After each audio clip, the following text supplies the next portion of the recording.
Love FM.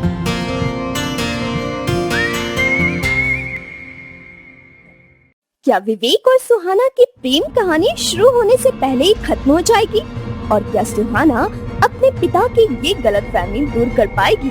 क्या सुहाना के पिता सुहाना की बात समझ पाएंगे या बिना सोचे समझे कोई बड़ा कदम उठा लेंगे? अरे पर यही वो लड़का है जिसे मैंने आज सुहाना के साथ देखा। भाई साहब, आपको गलतफहमी हुई है। मेरा बेटा ऐसा नहीं है। माना थोड़ा बदमाश है पर ऐसी वैसी हरकत नहीं करेगा।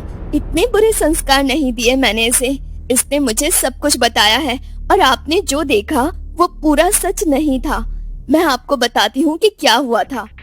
विवेक की माँ पूरी बात सुहाना के पिता के सामने रखती है।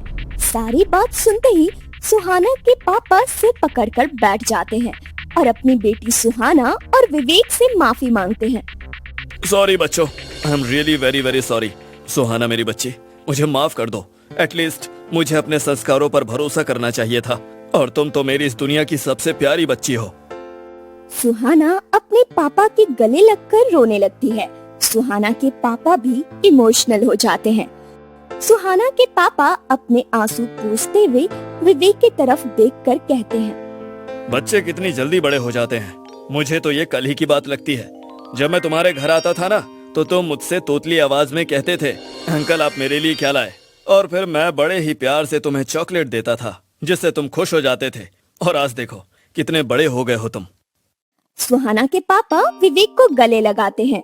सभी ये देखकर खुश हो जाते हैं और विवेक सुहाना को स्माइल देता है और इशारे में समझाता है कि सब ठीक है। ये देखकर सुहाना भी स्माइल करती है। बेटा अब से तुम बेफिक्र होकर मेरी बच्ची को कॉलेज ले जा सकते हो। और तुम तो सीनियर हो, ध्यान रखना मेरी बच्ची का, कहीं कोई रैगिंग वगैरह ना करे, वरना मैं कड़ी से कड़ी कार्यवाही करूंगा। ये सुनते ही विवेक की आंखें बाहर निकल आती हैं और वो सहम जाता है। फिर खुद को संभालते हुए कहता है, आप बिल्कुल बेफिक्र रहिए अंकल। मेरे होते हुए सुहाना की तरफ कोई आंख उठाकर भी नहीं देख सकता। अरे हाँ हाँ बेटा, मुझे तुमसे यही उम्मीद है।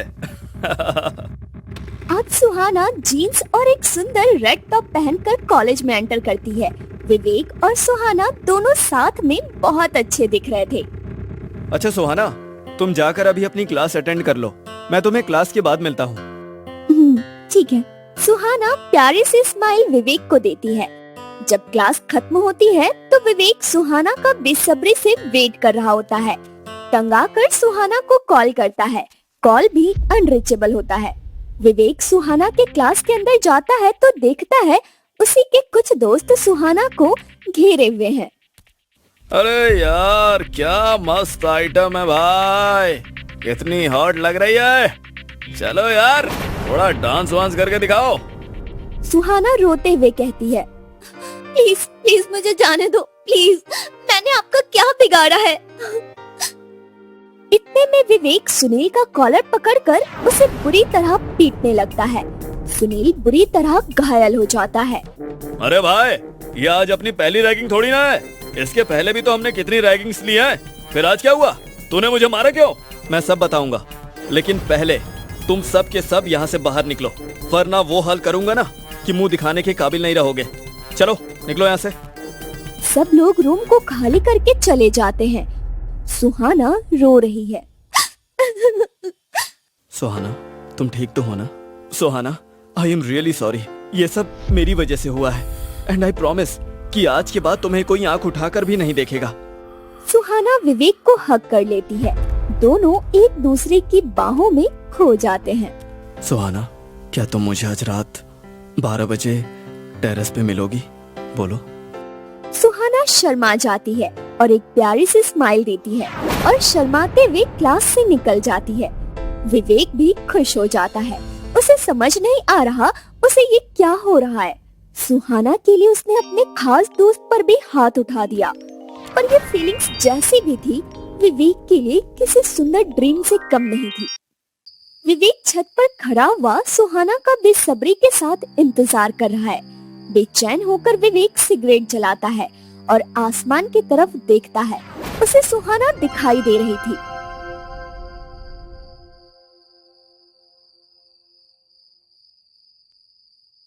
तभी उसे सुहाना पीछे से हग कर लेती है। विवेक के चेहरे पर स्माइल आ जाती है और पीछे मुड़कर वो सुहाना को हग करता है। कुछ पल दोनों इसी तरह साथ रहते हैं। विवेक सुहाना को गौर से देखते हुए उसे किस करने वाला होता है कि तभी सुहाना बोलती है, विवेक, मैं जानना चाहती हूँ कि तुम्हारी कोई गर्लफ्रेंड है? वो एक्चुअली कॉलेज में सारी लड़कियाँ सिर्फ तुम्हारे बारे में बात करती रहती हैं। तुमने ऑलमोस्ट सबको डेट किया है। उन सबने मुझे तुमसे दूर रहने की सलाह दी है। मैं कैसे मानूं कि तुम्हारी ये फीलिंग्स जो मेरे लिए है ये सच्ची है? क्या तुम जैसे लड़के कभी किसी से सच्चा प्यार कर सकते हैं? जवाब दो, मेरे लिए ये सब जानना जरूरी है। तभी विवेक को फोन कॉल आता है जिसमें बेबी लिखा होता है। सुहाना ये देखकर शॉक्ड हो जाती है और बिना कुछ कहे वहाँ से इमोशनली चली जाती है। विवेक मायूस होकर देखता रहता है और अपना फोन जोर से जमीन पर मारता है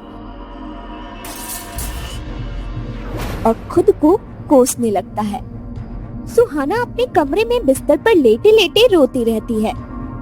क्यों विवेक, क्यों किया ऐसा तुमने मेरे साथ?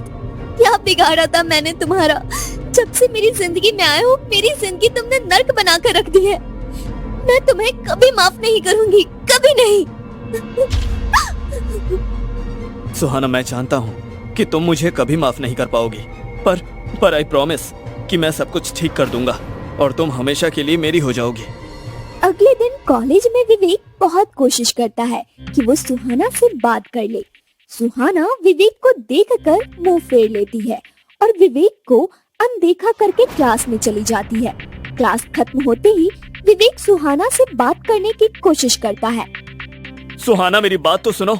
मुझे अपनी बात कहने का सिर्फ और सिर्फ एक मौका चाहिए। हाँ बोलो, क्या सफाई दोगे तुम? मैं भी तो देखूं। तभी एक लड़की आकर विवेक के गले लग जाती है और उसे गाल पर किस करती है। विवेक ये देखकर चौंक जाता है। विवेक की जिंदगी में ये दूसरी लड़की कौन थी?